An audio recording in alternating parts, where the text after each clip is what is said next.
में दो कथाएं सर्वाधिक प्रचलित हैं भैया। एक कथा श्रीमद् भागवत महापुराण और एक श्री रामचरितमानस अथवा राम कथा सर्वाधिक प्रचलित है। राम कथा का क्या लाभ है जानते हैं आप लोग? और भागवत का क्या लाभ है? भागवत जी की जो कथा है ये हमारी मृत्यु को सुधारती है, हमारा परलोक सुधार देती है। कब सुनाई गई परीक्षित जी को? बोले 7 दिन बाद मरने का श्राप लगा है, अब जो भी किया वो तो ठीक ही है, आगे का परलोक सुधर जाए, मुक्ति मिल जाए। और रामचरितमानस की कथा, रामायण की कथा, बोले रामायण की कथा आपका जीवन सुधारती है। आपको किस प्रकार घर में रहना है, किस प्रकार समाज में रहना है, किस प्रकार परिवार में रहना है, किस प्रकार अपने घर के सदस्यों के साथ बर्ताव करना है। अभी जो बात चल रही थी ना, लेने देने की पतियों के हाथों से कराओ, ये कहां से सीखा? रामचरितमानस की कथा ने ही सिखाया। जिस समय राम जी सरकार केवट भैया के घाट पर खड़े हैं, हृदय में संकोच है, क्या केवट ने हमें पार किया, केवट को क्या दें? जानकी मैया समझ गई। एक मुद्रिका पहन रखी है जानकी मैया ने, क्या किया? सिय पिय की ही जानन हारी, मन मुद्री मन मुदित उतारी। मुद्रिका को उतारा, अपने हाथ से नहीं दी। आजकल की माताएं होती तुरंत कहती केवट इधर आओ, उतराई नहीं मिली, ये लो हम दे रहे हैं। ये पति का अपमान है। बाजार में जाओ ना, बाजार में भले ही पैसों वाला थैला तुम्हारे पास में हो, हम देखते हैं बाजार में आजकल माताएं जाती हैं अपने अपने पतियों के साथ, पर्स तो अपने हाथ में, पति के हाथ में 2 बैग कंधे पे, 2 इस कंधे पे, 4 इस हाथ में, 4 इस हाथ में। पति को बेचारा कुली बना दिया, सारा बोझा ढोके चल रहा है आपके साथ।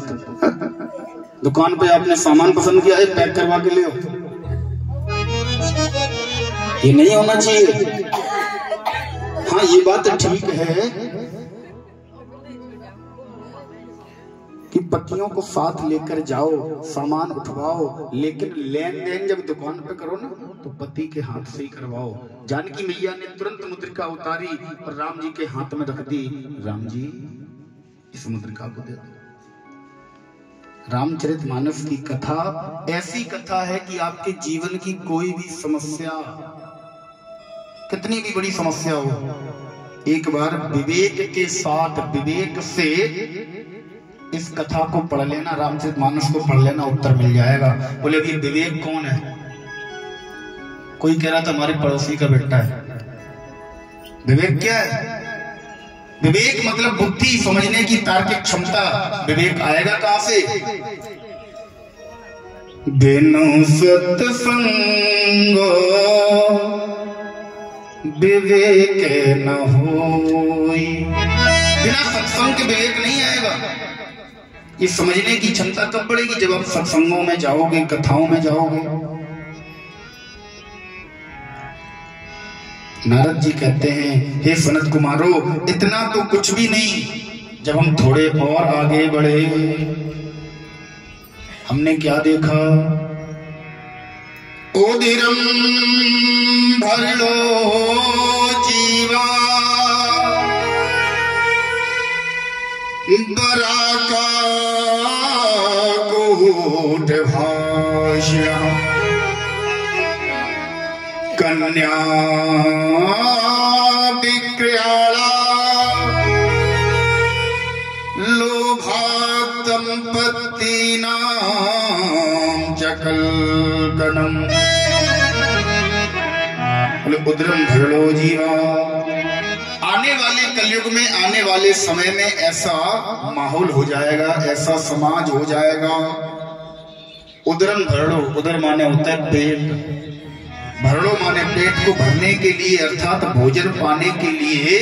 बराका कूट भाषणा, लोग कितना बड़ा बड़ा झूठ बोल देंगे कोई पता नहीं। लोग छल के साथ धन कमाएंगे, लोगों की भावनाओं के साथ खेलकर, लोगों के साथ छल करके धन कमाने का प्रयास करेंगे, और लोग कर भी रहे हैं। जो भी आगे घटित हो रहा है सब कुछ हमारे प्राणों में पहले से रचित है। बोले लोग धन को कमाने के लिए, अपना पेट भरने के लिए दूसरे का पेट ही नहीं रहने देंगे, अर्थात अपने मुख के स्वाद के लिए किसी दूसरे जीव का मुख ही नहीं रहने देंगे, उसे ही खा जाएगा। ऐसा समय आ गया। इस दृश्य को जब नारद जी ने देखा, नारद जी का हृदय व्याकुल उठा। बोले प्रभु इतने में भी मैं हृदय में शांति कर लेता, जब और आगे बढ़ा तो कन्या विक्रियाणा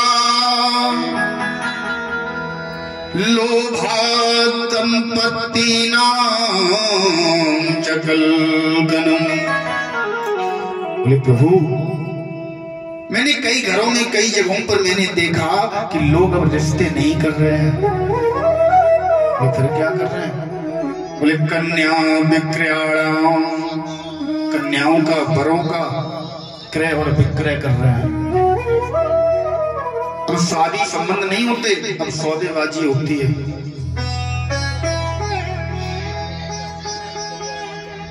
ऐसे ऐसे दंपतियों को देखा। सनत कुमार ने समझाया, सनत कुमारों ने समझाया। बोले नारद जी ये कलयुग का प्रभाव है। बोले प्रभु कलयुग का प्रभाव इन सब में तो है, ये तो ठीक है, लेकिन जब मैं और आगे बढ़ा ये घटना और हुई नारद जी के साथ। बोले प्रभु जब मैं और आगे बढ़ा तो मैंने क्या देखा? चलते चलते चलते चलते मैं वृंदावन के समीप पहुंचा। वृंदावन में यमुना मैया के किनारे एक युवती अर्थात एक स्त्री बैठी हुई है। उस स्त्री के पास में दो बूढ़े पुरुष सो रहे हैं। एक स्त्री बैठी है, उसी स्त्री के पास में दो बूढ़े पुरुष। देवताओं की स्त्रियां उस स्त्री को घेरे खड़ी हैं। जैसे ही मैंने इस दृश्य को देखा, मैं उधर से निकल रहा था। जैसे ही मैं उधर से निकल रहा था, उस स्त्री की नजर मुझ पर गई। वो वहां से तुरंत दौड़कर मेरे पास आई, वहीं से आवाज देने लगी, भो भो साधो क्षणं तिष्ठ मच्चिंता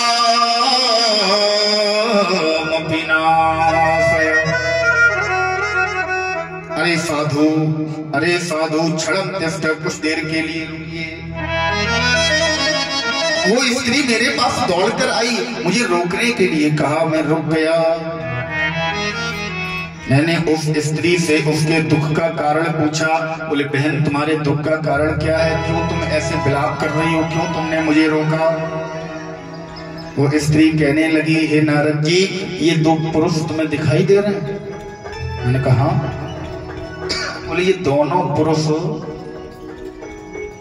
जानते हो कौन है? नारद जी ने कहा कौन है?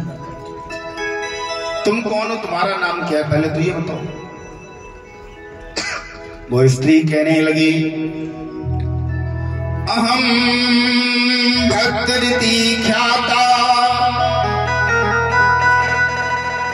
इमो में तनयो मतो ज्ञान वैराग्य नामानो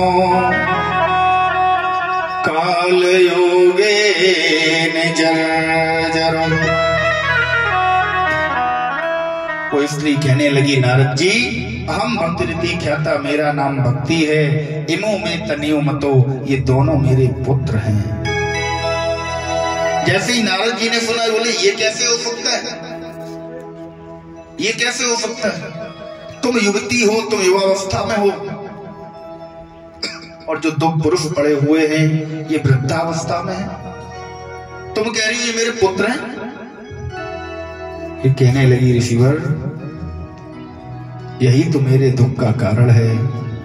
हाथ जोड़कर कहने लगी, प्रभु